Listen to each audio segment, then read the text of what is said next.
继续走。我觉得上层是爱动的。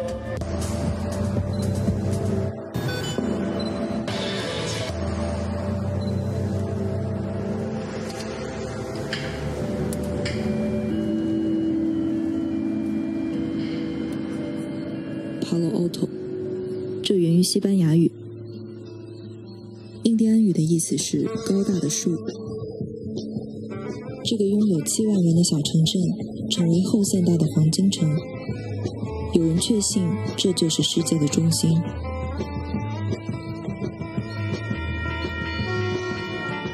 1869年，中央太平洋铁路公司连接上第一条横跨美国东岸到西岸的铁路。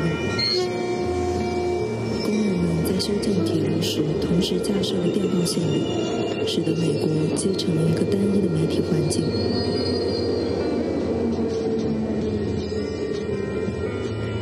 铁路的创办人 Amasa Leland Stanford 后来成为加州第一个民选州长，开设了斯坦福大学。这里是未来计算机的产房。冷战时期，它既是军工综合体的资助对象，又是青年得到自由的场所。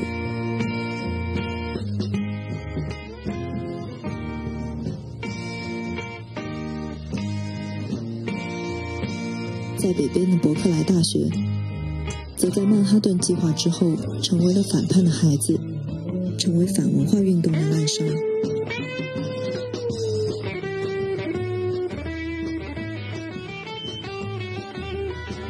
Now, what had happened in my absence at the beginning of October was the beginning of the free speech movement.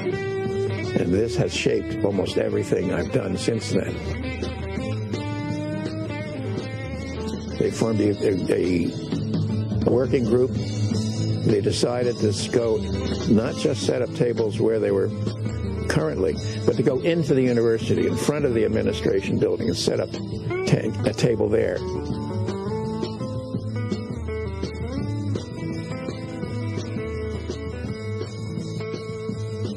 We only wanted our tables, but what we got was the counterculture.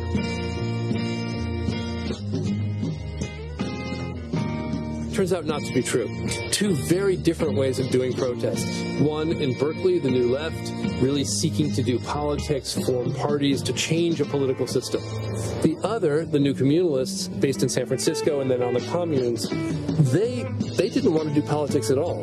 They thought they should just get technology, get their LSD, get their music, and get their heads together, have a new consciousness, and that would be the future.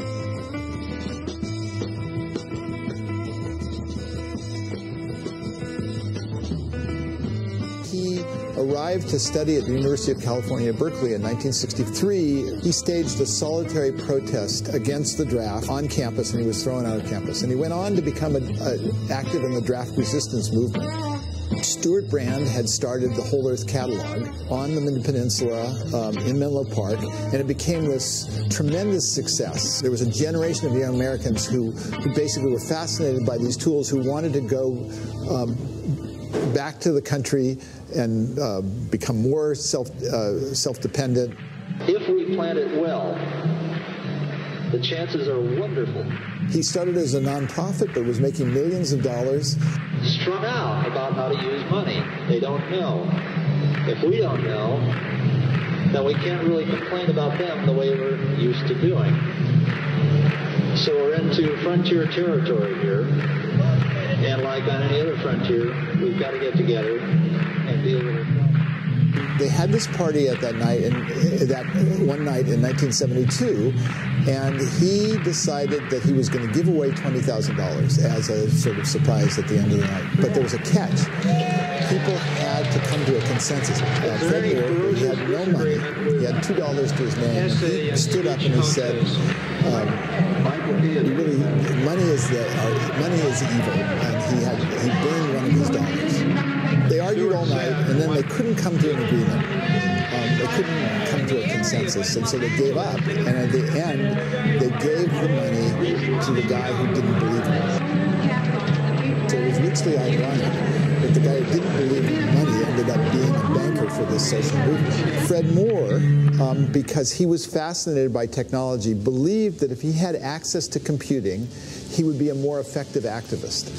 He was doing organizing work in the Mid-Peninsula. And so he ended up with an engineer starting a club called the Homebrew Computer Club in 1975.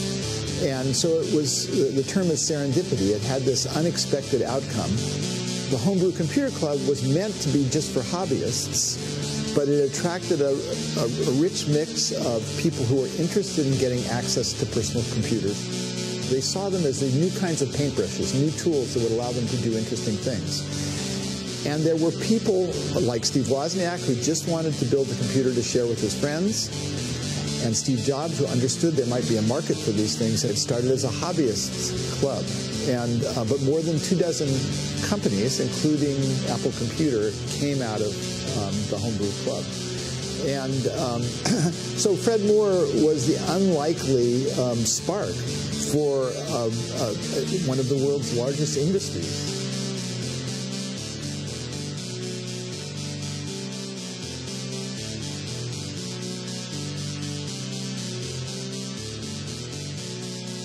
So this is the early 70s. The personal computer is still more of a thought.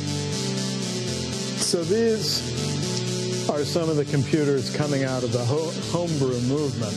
Here's an Apple I. So both Steve Jobs and Steve Wozniak were members of Homebrew. Lee Felsenstein was basically the moderator, organizer of a lot of it later on. And you had a bunch of people building these kind of in their garage computers. Because the Bay Area had so much of the chip industry, the semiconductor industry, there were lots of places you could go and buy used electronic parts. Huge warehouses full of anything you could imagine that was electronic. We started and ran a community computer center. Now that's a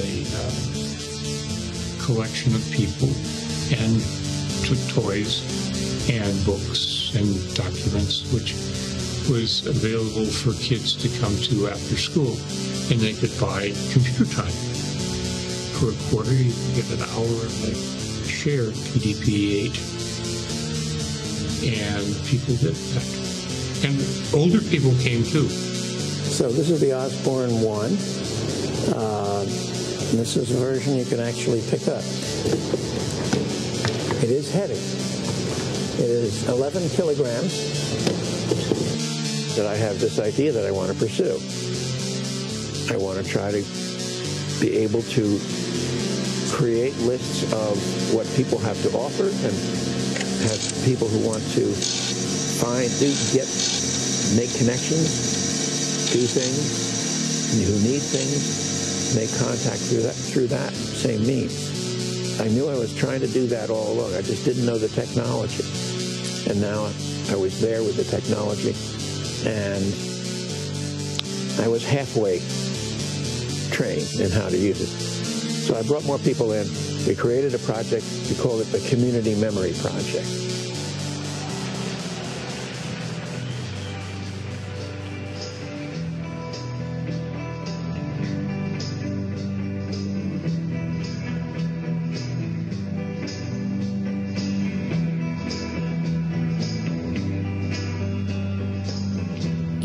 年1月14日，人们涌入旧金山的金门公园。Timothy Leary 发表了他的口号 ：“Turn on, tune in, drop out。”这句话表达并塑造嬉皮反文化、实验迷幻药物、共同生活、政治分权和退出社会。1967年的夏天，有多达10万年轻嬉皮士头戴花朵，聚集在旧金山的 High Ashbury 社区。这是爱之夏。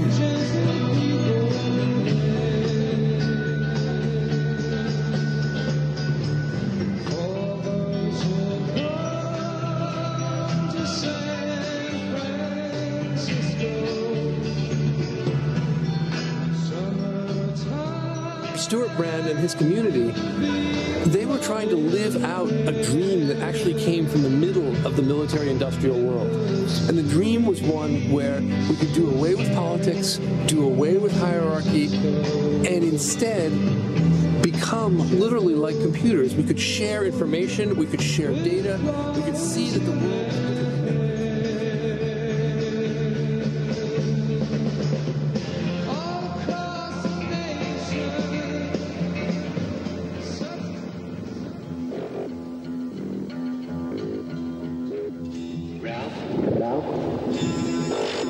The time has come.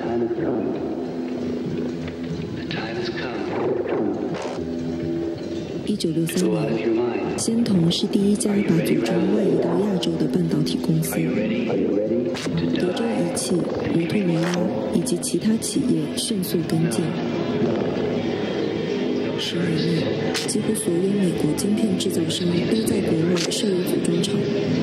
当时，香港每小时25美分的工资仅为美国的1/10，却是亚洲最高的。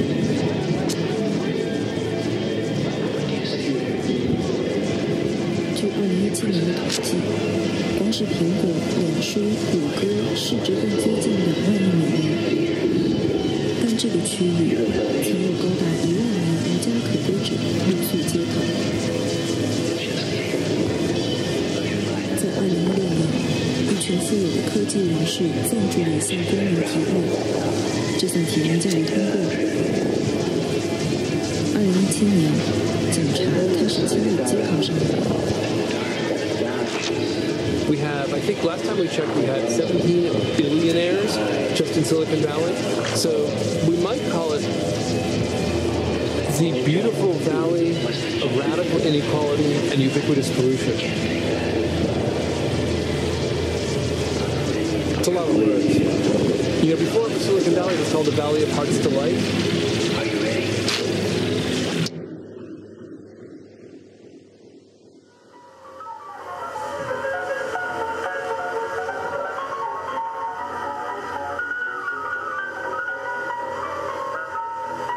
The Internet Archive is a direct descendant from those hippie projects to go and take back the power for the people. The Internet Archive lives within a culture of the mega corporations. But we're kind of the old San Francisco hippies, right? We're the old, let's find ways to give it away. Let's find ways to connect people without necessarily having everybody pay for everything. Everything doesn't have to be monetized.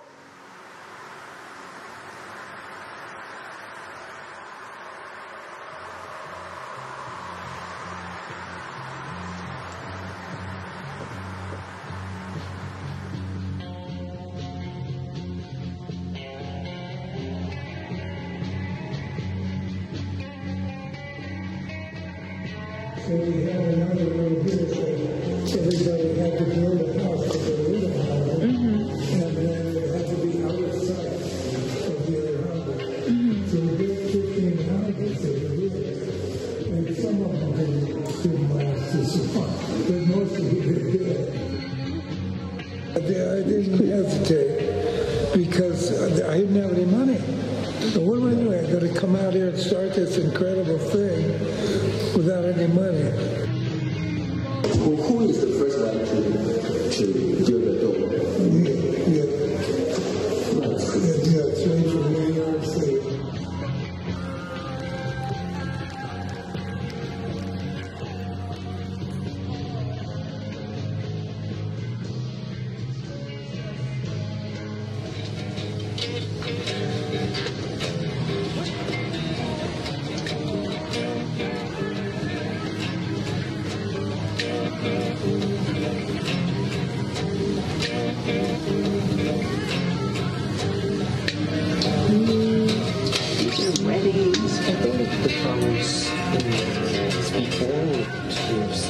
This is 2001. Oh, this thing lights up too. But before that. Yeah.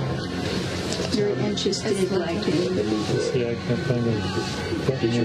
You just said. Is this coin? Mexican, yeah, they're Mexican coin.